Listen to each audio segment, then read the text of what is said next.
Hello बच्चों, my name is Avneesh Mishra and you are watching मैथमेट्री।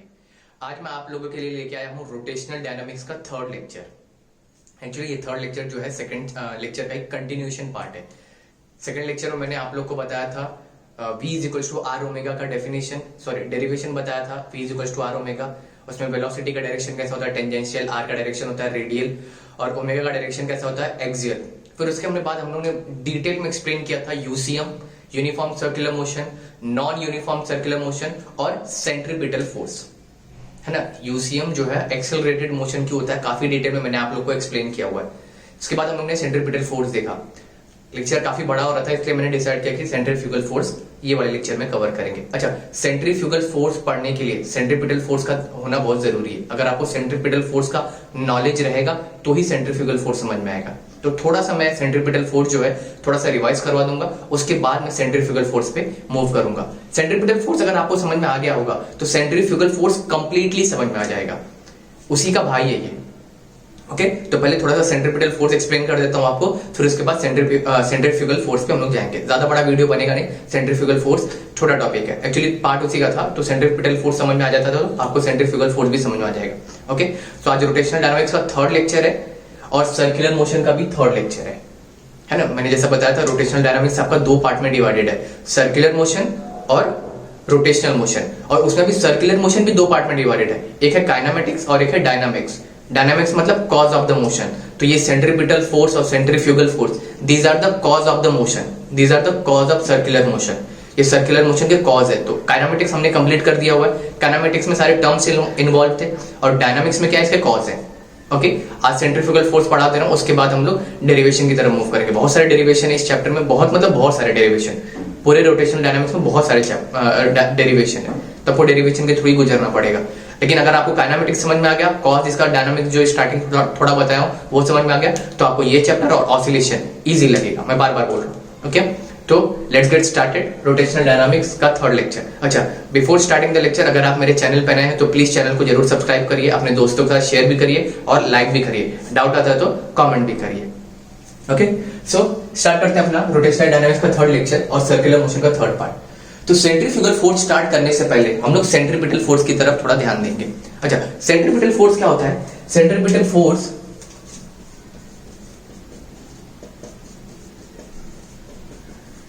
इसको denote करते हैं FCP से। हमने डिस्कस किया था लास्ट लेक्चर में कि uniform circular motion is accelerated motion. Uniform circular motion is accelerated motion. क्यों एक्सेलरेटेड मोशन है? क्योंकि एक्सेलरेशन का फॉर्मूला क्या होता है? Rate of change of velocity vector, है ना। Rate of change of velocity vector मतलब वेलोसिटी के पास मैग्नीट्यूड भी है और डायरेक्शन भी है। तो यूसीएम में जो है वो कंटिन्यूअसली हर एक पॉइंट पे क्या रहेगा? सेम रहेगा। उसके जो डायरेक्शन, जो वेलोसिटी का मैग्नीट्यूड है यूसीएम में वो सेम रहेगा। सपोज कर लीजिए अगर पार्टिकल आपका 2 मीटर पर सेकंड की रफ्तार से चल रहा है तो थ्रू आउट द सर्कल जो है वो 2 मीटर पर सेकंड की रफ्तार से चलेगा। लेकिन उसका डायरेक्शन जो है ना कंटिन्यूअसली चेंज हो रहा है। उसका डायरेक्शन कैसा हो रहा है? कंटिन्यूअसली चेंज हो रहा है। अच्छा, डायरेक्शन अगर कंटिन्यूअसली चेंज हो रहा है मतलब there is some acceleration who is changing the direction of the particle, है ना। कोई तो एक्सेलरेटेड मोशन है जो पार्टिकल का डायरेक्शन को चेंज कर रहा है। अच्छा, उस पार्टिकल के डायरेक्शन को चेंज करने का काम कौन कर रहा है? Centripetal acceleration. Centripetal acceleration. अच्छा, न्यूटन के सेकंड लॉ से हमें पता चला if there is some acceleration there is some force. अगर एक्सेलरेशन है तो उसका कारण फोर्स है। एग्जांपल मैंने आप लोगों को क्या बताया था? अगर गाड़ी को आपको एक्सेलरेट करना है, if you want to accelerate your bike then you have to apply a force on accelerator, है ना। अगर आपकी बाइक को एक्सेलरेट करने का, अच्छा तो नहीं देखने से चली जाएगी बाइक, आप उसके ऊपर फोर्स तो लगाएंगे। तो मतलब एक्सेलरेशन का कारण ही क्या होता है? फोर्स होता है। तो इसीलिए हम लोग ने सेंट्रीपिटल एक्सेलरेशन को नाम दे दिया सेंट्रीपिटल फोर्स। क्या नाम दे दिया हम लोग ने इसका? Centripetal force. आइए थोड़ा सा डायग्राम ड्रॉ करते हैं, फिर सेंट्रीपिटल फोर्स को समझते हैं कि इसमें वो क्या रहा था। ये मेरा पार्टिकल है जो सर्कुलर मोशन परफॉर्म कर रहा है। ओके, कैसे जाना चाहता है ये पार्टिकल? टेंजेंशियल। इसका वेलोसिटी का डायरेक्शन कैसा है? टेंजेंशियल। मतलब लेकिन कोई तो फोर्स है उसको जो अंदर की तरफ खींच रहा है, and that is centripetal force. अच्छा, पार्टिकल सपोज कर लीजिए यहाँ पे आ गया, पार्टिकल यहाँ पे कैसे जाना चाहता है? टेंजेंशियल। पार्टिकल मेरा यहाँ पे था, अब यहाँ पे था, पार्टिकल मेरा टेंजेंशियल जाना चाहता है। तो टेंजेंशियल जाना तो चाहता है लेकिन वो टेंजेंशियल जा नहीं रहा, उसको कोई तो मोड़ दे रहा है। कौन सा फोर्स है वो? सेंट्रीपिटल फोर्स है।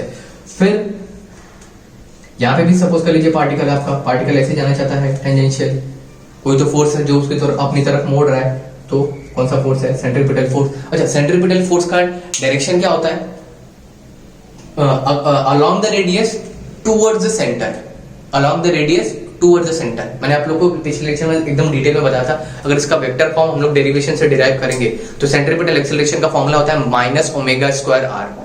तो माइनस जो है माइनस का डिनोट करता है, रेडियस का डायरेक्शन क्या होता है, radius is a vector quantity, radius is away from the centre, लेकिन वो डेरिवेशन में माइनस आ जाता है, तो माइनस मतलब उसका अपोजिट, मतलब टुवर्ड्स द सेंटर।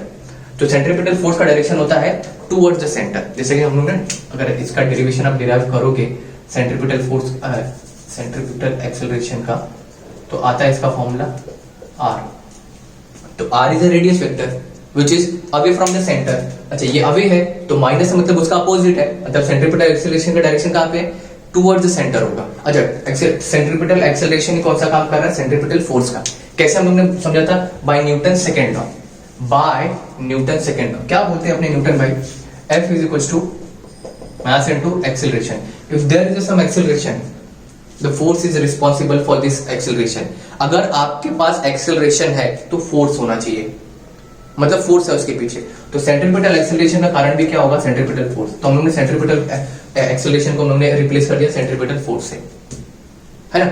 तो फिर इसके बाद हम लोग ने डिस्कस किया था, सपोज कर लीजिए मेरी बॉडी है जो कि ऐसे मूव कर रही है विद वेलोसिटी भी स्ट्रेट जा रही है। अगर मैं फोर्स भी ऐसे लगा रहा हूं तो ये लीनियरली जाएगी, स्ट्रेट जाएगी। अगर सपोज कर लीजिए दूसरी बॉडी है, उसका वेलोसिटी ये डायरेक्शन में और मैं फोर्स जो है टेंजेंशियली लगा रहा हूँ, परपेंडिकुलर लगा रहा हूँ, तो ये बॉडी जो है ना ये ऐसे कर्व पाथ में चली जाएगी, ऐसे कर्व पाथ में चली जाएगी, है ना, ऐसे कर्व पाथ में चली जाएगी। मतलब अगर हर एक पॉइंट पे अगर मैं टेंजेंशियल फोर्स लगाऊं, परपेंडिकुलर वाला फोर्स लगाऊं, तो ये कैसा हो जाएगा, सर्कुलर पाथ ले लेगा, सॉरी कर्वीलिनियर पाथ ले लेगा। और अगर हर पॉइंट पे लगा दूं तो सर्कुलर पाथ हो जाएगा। देखिए बॉडी ऐसे जा रहा था, एक पॉइंट पे लगा, इसका पाथ कर्व हो गया, और अगर हर पॉइंट पे लगाता चलूं तो मेरा ये क्या हो जाएगा, सर्कुलर मोशन हो जाएगा। ओके, अच्छा, मैंने आपको बताया था कि सेंट्रीपिटल फोर्स जो है ना वो कोई फोर्स नहीं है, सेंट्रीपिटल फोर्स जो है वो कोई फोर्स नहीं है, it is a duty played by in a different system. जैसे सन और अर्थ के बीच में ग्रेविटेशनल फोर्स है, सन और अर्थ के बीच में क्या है, ग्रेविटेशनल फोर्स है। ये मेरा सन है और इसके अराउंड में अर्थ जो है रिवॉल्व कर रहा है, तो इन दोनों के बीच में ग्रेविटेशनल फोर्स है। अच्छा, ग्रेविटेशनल फोर्स यहाँ पे कौन प्रोवाइड कर रहा है, सेंट्रीपिटल फोर्स। तो सेंट्रीपिटल फोर्स कोई फोर्स नहीं है, ये कैसा होता है, ग्रेविटेशनल फोर्स होता है। जैसे कि सॉरी ग्रेविटेशनल फोर्स है वही सेंट्रीपिटल फोर्स का काम कर रहा है। जैसे कि ये न्यूक्लियस है, उसके अराउंड में जो है इलेक्ट्रॉन जो है रिवॉल्व कर रहा है, इन दोनों के बीच में कौन सा फोर्स है, इलेक्ट्रोस्टैटिक फोर्स। अच्छा, यहाँ पे इलेक्ट्रोस्टैटिक फोर्स किसका काम कर रहा है, सेंट्रीपिटल फोर्स का। तो सेंट्रीपिटल फोर्स कोई फोर्स नहीं है, वो डिफरेंट सिस्टम में अलग अलग रोल प्ले कर रहा है। जैसे मैंने आपको कैप्टन का एग्जांपल बताया था, हर एक टीम में जो है कैप्टन अलग अलग है। विराट कोहली इंडिया का है, केन विलियमसन न्यूजीलैंड का है, इंग्लैंड का रूट है, ऐसे ऐसे मॉर्गन है। तो ऐसे चेंज कैप्टन जो है अलग अलग होते हैं, है ना। तो डिफरेंट टीम में डिफरेंट सिस्टम होता है, काम वही है कैप्टन। तो सेंट्रीपिटल फोर्स यहाँ पे भी कैप्टन यहाँ पे भी, यहाँ पे भी, यहाँ पे ये ग्रेविटेशनल फोर्स का काम कर रहा है, यहाँ पे इलेक्ट्रोस्टैटिक फोर्स का काम कर रहा है। ओके, अच्छा, ये जो है ना इसका डेफिनेशन हम लोग ने बताया था, it is a radially inward. इसका डेफिनेशन मैं शॉर्ट में लिखता हूं, it is radially inward constant continuous real force in a inertial frame of reference. अच्छा, यही हमें समझना बहुत इंपॉर्टेंट है, inertial frame of reference. Centripetal force किसको समझ में आएगा, जो कि इनर्शियल फ्रेम ऑफ रेफरेंस में होगा। अच्छा, इनर्शियल फ्रेम ऑफ रेफरेंस का मीनिंग क्या होता है, those who are at rest और uniform motion, moving with the uniform motion with respect to earth. Inertial frame of reference का मीनिंग क्या होता है, when you are at rest, आप रेस्ट में हैं और सामने वाली बॉडी अगर मूव कर रही है तो ही आपको समझ में आएगा। इसको समझने के लिए मैंने आपको बेस्ट एग्जांपल से आपको एक्सप्लेन किया था कि सपोज कर लीजिए ये एक बंदा है सी और यहाँ पे एक लड़का है बी, और यहाँ पे आप खड़े हो जो कि आप हो ए। ये दोनों लिफ्ट में है, ये दोनों कहां पे है, लिफ्ट के अंदर है, और लिफ्ट जो है ना वो ऊपर की तरफ जा रही है, accelerated upward direction, accelerated in upward direction. अच्छा, आप अगर लिफ्ट में जाते हो तो आपका वेट जो है ना अपेरेंटली थोड़ा सा बढ़ जाता है। आप अगर लिफ्ट में जाते हो तो आपका वेट जो क्या है बढ़ जाता है। सपोज कर लीजिए अगर आप 60 kg के हैं तो आपका वेट जो है अराउंड 60 to 63 kg जैसा फील हो जाएगा, थोड़ा सा बढ़ जाएगा, इतना नहीं होगा तो और थोड़ा कम होगा, लेकिन वजन थोड़ा ज्यादा महसूस होगा। मतलब अगर ये दोनों अंदर जा रहे हैं, सॉरी बी और सी अंदर जा रहे हैं, तो इन दोनों का वेट जो है बढ़ना चाहिए, इन दोनों का वेट जो है थोड़ा भारी दिखना चाहिए। अच्छा, वेट अब किसका भारी दिखेगा? सपोज कर लीजिए हम लोग बी की बात करते हैं, बी का वेट जो है 60 है, बी का वेट जो है 60 है, और ये इसका वेट जो है बढ़ना चाहिए, इसका वेट जो है बढ़ना चाहिए। तो अब बी, ये देखिए ये इनर्शियल फ्रेम ऑफ रेफरेंस में है। इनर्शियल फ्रेम ऑफ रेफरेंस मतलब क्यों? ये रेस्ट पे है। देखिए क्या होता है इनर्शियल फ्रेम ऑफ रेफरेंस का meaning? Rest, uniform motion with respect to the earth, ये रेस्ट पे। अच्छा, ये non inertial frame of reference में है। ये किसमें है? Non inertial frame of reference means that you are accelerating yourself और you are changing with respect to the time. आप ना चेंज हो रहे हो। ये देखो ये जहां पे खड़ा है वहीं पे खड़ा है, रेस्ट पे है, लेकिन ये जो है ना चेंज हो रहा है। तो अब देखिए, अब मैं ए के हिसाब से बी का अगर फ्री बॉडी डायग्राम ड्रॉ करूं, अगर मैं ए के हिसाब से बी का फ्री बॉडी डायग्राम ड्रॉ करूं तो क्या होता है? सपोज कर लीजिए ये लड़का बी है, इसका फ्री बॉडी डायग्राम ड्रॉ करते हैं। क्या इसका वेट जो है वर्टिकली डाउनवर्ड होगा? mg, इसका वेट जो है वर्टिकली डाउनवर्ड होगा। अच्छा, सपोज कर ये जो सरफेस है इसको नॉर्मल डायरेक्शन देगा which is in upward direction, तो n जो है mg को बैलेंस करेगा। तो क्या होगा? Net force is equals to mass into acceleration, mass into acceleration. F net क्या हो रहा है मेरा? n minus mg is equals to ma। mg को वहां पे शिफ्ट करिए तो ma प्लस mg, तो n is equals to m common आ गया g प्लस a। तो a के हिसाब से इसका वेट जो है ये आ रहा है, जो कि सही है, क्यों सही है? क्योंकि देखो mg प्लस a, थोड़ा सा वेट जो है mg, n equals to mg, weight क्या होता है? n equals to, sorry weight क्या होता है आपका? mg, और उसमें थोड़ा सा ऐड हो जा रहा है, एक्सेलरेशन जो है थोड़ा ऐड हो जा रहा है।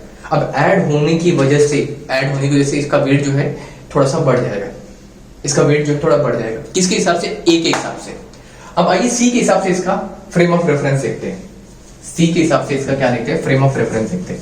अगर सी के हिसाब से इसका फ्रेम ऑफ रेफरेंस देखेंगे, अच्छा सी जो है non inertial frame of reference में, सी जो है non inertial frame of reference में है ना, क्योंकि it is changing with respect to the time, it is not at rest, ये रेस्ट पे नहीं है।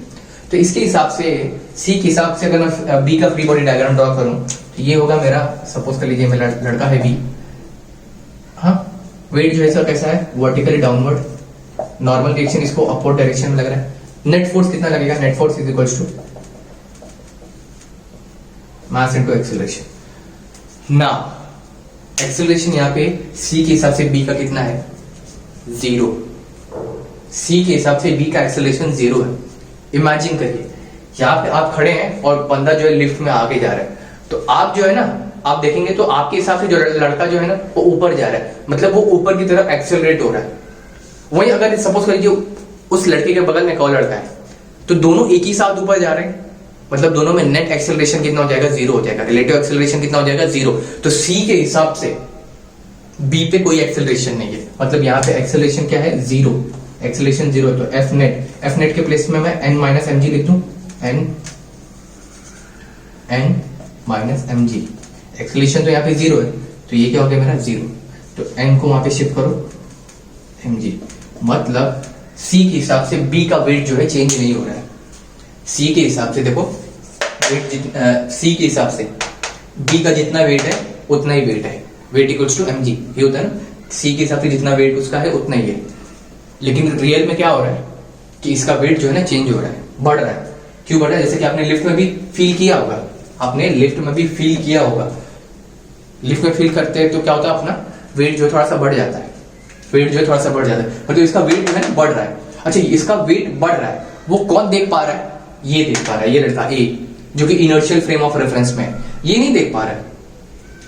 तो मैं सेंट्रीपिटल फोर्स बोलूंगा, ये उन्हीं को समझ में आएगा जो मेरा इनर्शियल फ्रेम ऑफ रेफरेंस में होगा, ना कि जो मेरा non inertial frame of reference में होगा। अच्छा, इसको सही तो बनाना है, ये तो गलत है मेरा, है ना, वेट तो इसका बढ़ रहा है। क्या करूंगा मैं? इसके अपोजिट में एक फोर्स लगाऊंगा, किसके अपोजिट में? एक्सेलरेशन के डायरेक्शन के अपोजिट में मैं एक फोर्स लगा दूंगा, एक्सेलरेशन के अपोजिट में एक फोर्स लगा दूंगा, and that is known as pseudo force. कहां होता है? एक्सेलरेशन के अपोजिट में। जाना तो ऊपर जा रहा है ना, तो उसके डायरेक्शन, अपोजिट डायरेक्शन में क्या लगा दूंगा? एक स्यूडो फोर्स लगा दूंगा मैं। अच्छा, स्यूडो फोर्स लगाने का मतलब ma, pseudo force is equal to M A, है ना, तो मैं यहाँ पे अपोजिट डायरेक्शन में लगा दूंगा फोर्स, तो N equals to M G plus M A. अब N equals to M common आ गया तो क्या आ जाएगा जी प्लस ए। अब देखो अब जो है अब सही हो गया, अब देखो इसका वेट जो है सही मिल गया, N equals to M G plus A. मतलब सीडो फोर्स लगाने के बाद क्या हो गया, इसका वेट जो है मुझे बराबर मिल गया, जो कि जिसका इतना वेट चेंज हो रहा था। Okay, so this is what about the centrifugal force. अब यहीं से हम लोग पढ़ेंगे सेंट्रीफ्यूगल फोर्स, यहीं से हम लोग क्या पढ़ेंगे, सेंट्रीफ्यूगल फोर्स। आइए समझते हैं सेंट्रीफ्यूगल फोर्स क्या होता है। यहीं से कहानी जो अपनी कंटिन्यू होगी सीडो फोर्स से। क्या किया मैंने, सीडो फोर्स इसके अपोजिट डायरेक्शन में लगा दिया। किसके अपोजिट डायरेक्शन में लगाया मैंने, अपोजिट टू द एक्सेलरेशन। क्यों लगाया मैंने, मेरे को इसका रियल वैल्यू चाहिए था, है ना, इसका मुझे रियल वैल्यू चाहिए था। आइए समझते हैं कि सेंट्रीफ्यूगल फोर्स क्या होता है। सेंट्रीफ्यूगल फोर्स लेने के लिए मुझे एग्जांपल लेना पड़ेगा, जैसे कि वो मेला वगैरह में जाते हैं ना, फन एंड फेयर में, वो मैरी गो राउंड होता है, उसमें बैठ के आप घूमते हैं, है ना, उसमें आपने कभी एक्सपीरियंस किया होगा, आप फन एंड फेयर वगैरह में जाते हैं तो आपके ऊपर सेंट्रीफ्यूगल फोर्स लगाता है ना, ये समझते हैं centrifugal force, centrifugal force. Okay, अच्छा सपोज कर लीजिए ये जैसा वो मैंने बताया ना अभी आपका फन एंड फेयर में जाते हैं, ओके, वैसा मैरी गो राउंड जो लड़का ऐसे उसमें घूमते रहते हैं ना, ये आपका सेंटर है,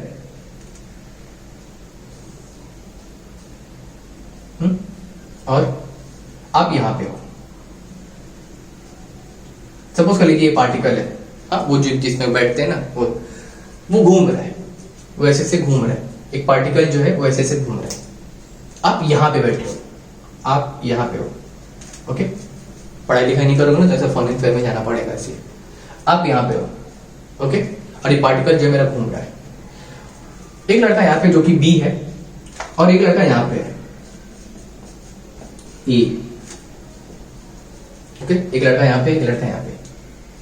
अच्छा, ये लड़का भी इस पार्टिकल को देख रहा है और ये लड़का भी इस पार्टिकल को देख रहा है ना, ये लड़का भी इस पार्टिकल को देख रहा है और ये लड़का भी इस पार्टिकल को देख रहा है, ओके। अच्छा, इसको बोला गया, अच्छा ये ऐसे घूम रहा है, टेंजेंशियली जाएगा, डायरेक्शन आपको याद रखना है।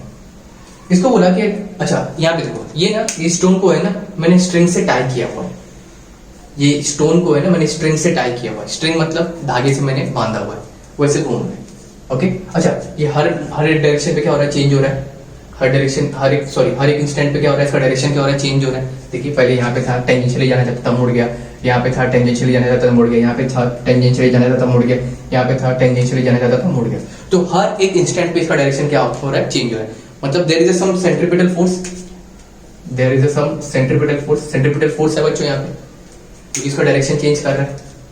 अच्छा, यहाँ पे सेंट्रीपिटल फोर्स, जैसा कि मैंने आपको बताया सेंट्रीपिटल फोर्स कोई फोर्स नहीं है, it is duty play in a different system. तो यहाँ पे सेंट्रीपिटल फोर्स का काम कौन कर रहा है, टेंशन। तो यहाँ पे जो रस्सी है ना वो टेंशन है, रस्सी टेंशन है, सॉरी रस्सी में टेंशन है, ओके। तो जो सेंट्रीपिटल फोर्स ना इसको अपनी तरफ खींच रहा था, वो सेंट्रीपिटल फोर्स किसका काम कर रहा था, टेंशन का। तो मैं यहाँ पे क्या आ गई, टेंशन, ओके। अच्छा, अब इसको पूछा गया ए को पूछा गया कि भाई तुम ये जो पार्टिकल देख रहे हो इसके ऊपर कुछ फिजिक्स लगाओ तो जरा, है ना, ये ऐसे जाना चाहता है, ये जो पार्टिकल आप देख रहे हो इसके ऊपर कुछ वो लगाओ, कुछ फिजिक्स वगैरह लगाओ। तो इसने क्या बोला, इसके हिसाब से,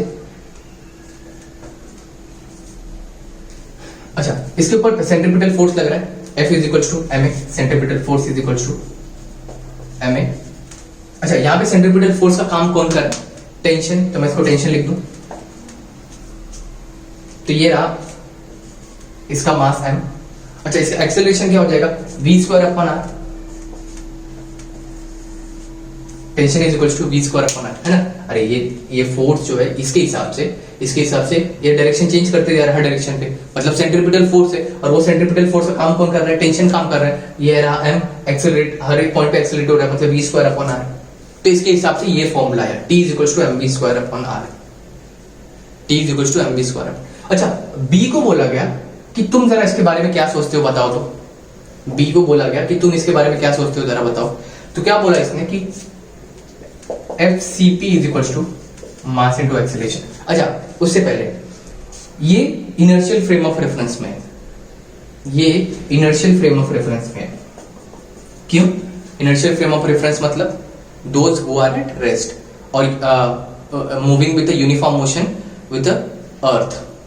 तो ये तो इनर्शियल फ्रेम ऑफ रेफरेंस में, लेकिन ये देखो एक्सेलरेट हो रहा है, ये कंटिन्यूअसली क्या हो रहा है, एक्सेलरेट हो रहा है, घूम रहा है। तो ये जो लड़का बी है ना, ये non inertial frame of reference में है। ये किसमें है? Non inertial frame of reference में है। तो बी के हिसाब से बोला, इस ए को बोला गया कि तुम इसके हिसाब से बताओ भाई, तुम अपने हिसाब से इसके ऊपर क्या फिजिक्स लग रही है बताओ। तो इसने बोला force is equal to mass into acceleration, लेकिन यहाँ पे सेंट्रीपिटल फोर्स का काम टेंशन कर रहा है, तो यहाँ पे टेंशन आ गया, मास एक्सीलरेशन का formula v square upon r।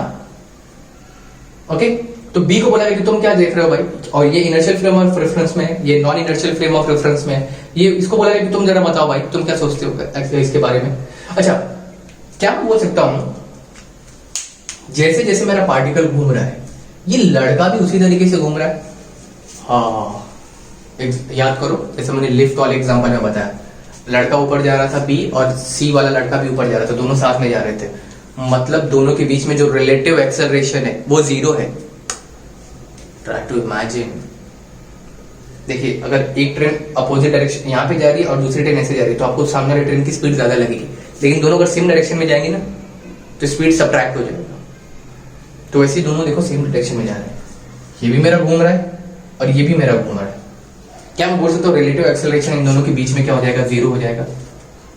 Relative acceleration क्या हो जाएगा मेरा, जीरो हो जाएगा। अगर रिलेटिव एक्सेलरेशन जीरो हो गया, तो एफ सी पी के प्लेस पे क्या लिख सकता हूँ मैं, टेंशन है ना, टेंशन है। तो tension is equal to mass into acceleration, acceleration तो जीरो, तो इसके हिसाब से tension equal to zero. Okay, tension equal to zero. इसके हिसाब से टेंशन है, इस लड़के के हिसाब से टेंशन है, लेकिन और इसके हिसाब से टेंशन नहीं है। तो हम लोग क्या करेंगे अब, जैसे कि अब टेंशन नहीं है, मतलब इसके हिसाब से टेंशन नहीं है ना, इसके हिसाब से क्या है, टेंशन है, टेंशन इक्वल्स टू जीरो। अच्छा, टेंशन रस्सी में टेंशन रहेगा तो ही तो टाइट रहेगा, अगर टेंशन जीरो रहेगा तो स्लैक कंडीशन में आ जाएगा, लूज हो जाएगा। जैसे ये देखिए कपड़ा, ये इसमें कुछ टेंशन नहीं है, ये जो देखो स्लैक है, और इसको मैं से खींच दूं, देखो टेंशन आ गया, मतलब अगर टेंशन इक्वल्स टू जीरो मतलब स्लैक कंडीशन में, लेकिन यहाँ पे जो टेंशन है वो देखो टाइट है एकदम, मतलब ये गलत है। तो मैंने क्या बताया कि अब इसको सही करने के लिए, इसको सही करने के लिए हमें क्या लगाना पड़ेगा, स्यूडो फोर्स, जैसा कि मैंने पिछले एग्जांपल में बताया था, है ना। सी का जो वेट है, जो बी का वेट था वो सी के हिसाब से चेंज नहीं हो रहा था, तो हमने क्या लगा दिया, स्यूडो फोर्स। स्यूडो फोर्स कहां पे लगेगा, अपोजिट टू दिस टेंशन, यहां पे क्या लग जाएगा, स्यूडो फोर्स। स्यूडो फोर्स लगा दिया मैंने। अच्छा, स्यूडो फोर्स क्या हो जाएगा, T equals to M A, acceleration T is equals to M V square upon R. देखो आगे, T is equals to M V square, इसके हिसाब से भी अब क्या हो गया, M V square upon R, और T equals to M V square upon R. देखो आ गया, है ना। स्यूडो फोर्स लगाने के बाद क्या होता है, फोर्स मास इनटू एक्सेलरेशन, ये तो जीरो हो गया था, मास इनटू एक्सेलरेशन, तो ए एम और वी स्क्वायर अपॉन आर, मतलब स्यूडो फोर्स मैंने लगा दिया तो मुझे दोनों का फॉर्मूला सेम मिल गया। अब स्यूडो फोर्स लगाने के बाद इसके हिसाब से टेंशन है, ओके। अच्छा, अब सबसे अच्छा, ये जो स्यूडो फोर्स होता है ना, ये कोई नॉर्मल स्यूडो फोर्स नहीं है, ये बनाया ही इसीलिए गया है सर्कुलर मोशन के लिए। हर जगह होता है, ये दूसरी जगह में भी होता है। ये जो है स्यूडो फोर्स, ये बनाया ही सर्कुलर मोशन के लिए बनाया गया है ना, सर्कुलर मोशन के लिए बनाया गया, और इसी स्यूडो फोर्स को बोला जाता है सेंट्रीफ्यूगल फोर्स। इसी स्यूडो फोर्स को क्या बोला जाता है, सेंट्रीफ्यूगल फोर्स। है ना, बी के हिसाब से टेंशन था ही नहीं, लेकिन रस्सी में टेंशन तो है, तभी तो टॉट है, तभी तो घूम रहा है। अब वो कंडीशन फाइंड आउट करने के लिए मैंने क्या लगाया, इसके अपोजिट में स्यूडो फोर्स लगाया। अब स्यूडो फोर्स लगाया तो force is equal to mass into acceleration, mass acceleration का फॉर्मूला क्या है, T is equal to V square upon. अब देखो दोनों के हिसाब से, इनर्शियल फ्रेम और नॉन इनर्शियल फ्रेम, दोनों का फॉर्मूला क्या गया, सेम हो गया, ओके। अच्छा, स्यूडो फोर्स जो मैंने इसको बोला है सेंट्रीफ्यूगल फोर्स, ये दिखाई किसको देगा, ये दिखाई किसको देगा, इसको या इसको, बी को। यस, आप आंसर करेक्ट है, आपको ये बी को दिखाई देगा। ये जो है बी को एक्सपीरियंस होगा ये फोर्स खाली, क्योंकि बी के हिसाब से ये तो जीरो था, तभी तो मैंने फोर्स लगा के घुमाया। ये तो इसको तो ऑलरेडी दिख ही रहा था, नॉर्मल एक्सेलरेशन से भी दिख रहा था, लेकिन इसके लिए स्यूडो फोर्स लगाया। मतलब स्यूडो फोर्स जो है उसी को दिखेगा जो non inertial frame of reference में रहेगा। देखो ये लड़के को दिखा स्यूडो फोर्स, मतलब उसको दिखेगा जो non inertial frame of reference में रहेगा। अच्छा ये देखिए रेडियली आउटवर्ड फोर्स है, रेडियली आउटवर्ड फोर्स है, कांस्टेंट कंटिन्यूअस है, रियल फोर्स भी है, और किसको दिख रहा है? Non inertial frame of reference. तो इसका डेफिनेशन अगर मैं बनाऊं तो ये इसका डेफिनेशन कैसा बनेगा? रेडियली आउटवर्ड, देखो इसका डायरेक्शन कैसा है? रेडियली आउटवर्ड है, ये सेंट्रल की तरफ है, इनवर्ड, ये आउटवर्ड है, रेडियली आउटवर्ड, कांस्टेंट कंटिन्यूअस है ना, कांस्टेंट भी देखो हर एक पॉइंट पे है, हर एक पॉइंट पे इसका वैल्यू सेम रहेगा, हर एक पॉइंट पे कंटिन्यूअस भी है, रियल फोर्स है, ऐसा तो है नहीं कि नहीं दिख रहा है, रियल फोर्स है, एक्सपीरियंस किया जा रहा है, रियल फोर्स है। और किसको दिख रहा है? जो कि मेरा non inertial frame of reference में होगा, ये उसी को देखेगा। तो real outward constant continuous radially outward constant continuous real force किसको दिखाई देगा?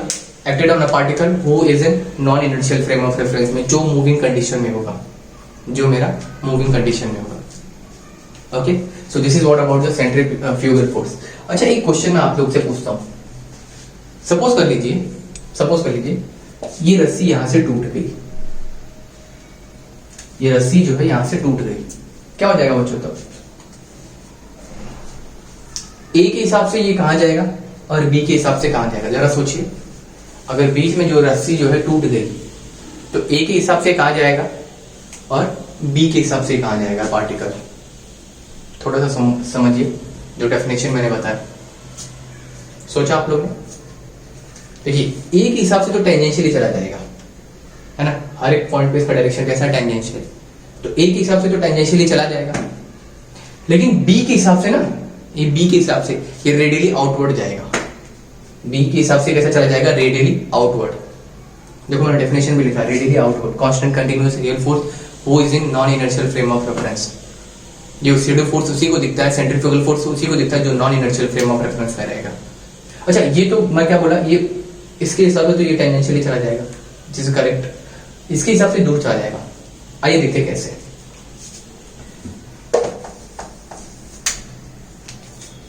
अच्छा मैं अगर बी का फ्री बॉडी डायग्राम बनाऊं, अभी बी का अगर फ्री बॉडी डायग्राम बनाऊं, तो रस्सी तो यहां से टूटी है, लेकिन रस्सी तो गोल घूम रही है, तो क्या मैं बोल सकता हूं कि ये जो बी है वो अभी भी ऐसे कर्व पाथ में है? देखो ऐसे कर्व पाथ में है ना, बी जो है अभी भी कर्व पाथ में है। वी जो है यहां पे था, वी जो है यहां पे था, वी जो है यहां पे था। अच्छा ये वी है, पार्टिकल मेरा वी, और ये है मेरा लड़का बी। थोड़े टाइम, अच्छा इन दोनों के बीच में ये डिस्टेंस ऐसा है, थोड़े टाइम के बाद ये पार्टिकल मेरा यहां पे आ जाएगा, सॉरी पार्टिकल जो है मेरा यहां पे आ जाएगा, बी जो है मेरा यहां पे आ जाएगा, तो डिस्टेंस थोड़ा सा बढ़ गया। थोड़े टाइम के बाद ये बी है ना, थोड़े टाइम के बाद लड़का जो है वो यहाँ पे आ जाएगा, है ना, क्योंकि लड़का तो अभी भी सर्कुलर मोशन परफॉर्म कर रहा है हर डायरेक्शन पर। थोड़ी देर के बाद पार्टिकल जो है मेरा यहाँ पे आ जाएगा। देखो डिस्टेंस जो है ना चेंज होता जा रहा है, देखो है ना, पहले जो है, पहले वो डिस्टेंस कैसा था? इतना था, बढ़ गया, थोड़ा और बढ़ गया, तो डिस्टेंस जो है ऐसा बढ़ते जा रहा है। इन शॉर्ट ये ऐसे जाते जा रहा है और ये लड़का ऐसे जाते जा रहा है, देखो है ना, रेडियली आउटवर्ड जा रहा है। मतलब इसके लिए जो ना बी के लिए ना ये रेडियली आउटवर्ड है, ये दूर जा रहा है। ए के हिसाब से ये तो टेंजेंशियली जा रहा है, लेकिन बी के हिसाब से ये आउटवर्ड जा रहा है, उस तरफ जा रहा है। ओके आप लोग समझ में आ गया? तो pseudo force is radially outward. क्यों रेडियली आउटवर्ड? क्योंकि बी के हिसाब से वो बाहर जा रहा है। क्यों बाहर जा रहा है? क्योंकि वो non inertial frame of reference में है। तो स्यूडो फोर्स उसी को समझ में आता है जो non inertial frame of reference में। फॉर्मूला वही है, mr omega square mv square upon r, वही है। And this is the real force also, और किसको दिखाई देता है? जो non inertial frame of reference में होता है। So this is the complete information about the circular motion का सेंट्रीफ्यूगल फोर्स, जो कि कॉज होता है ना। देखो ये सब सर्कुलर मोशन का कॉज है, डायनामिक्स है। ओके तो आज का लेक्चर यहीं पे खत्म करते हैं, नेक्स्ट लेक्चर से डेरिवेशन स्टार्ट कर देंगे। और आपको डेरिवेशन में काफी मजा आएगा। वो डेरिवेशन के पीछे हम लोग ने कोई फॉर्मूला क्यों लगाया, वही क्यों लगाया, कुछ और क्यों नहीं लगाया। आपकी बुक में बहुत सारी चीजों के जो जवाब है दिए हुए हैं, लेकिन उनको मैं थोड़ा और एनहांस करके बताऊंगा। ओके, तो नेक्स्ट लेक्चर जरूर देखिए, और अगर आप मेरे चैनल पर नए तो चैनल को जरूर सब्सक्राइब करिए और अपने दोस्तों के साथ शेयर भी करिए और लाइक भी करिए, और सेंट्रीपिटल और सेंट्रीफ्यूगल फोर्स आराम से समझिए, एटलीस्ट 2 बार तो देखिए। Okay, till then bye bye.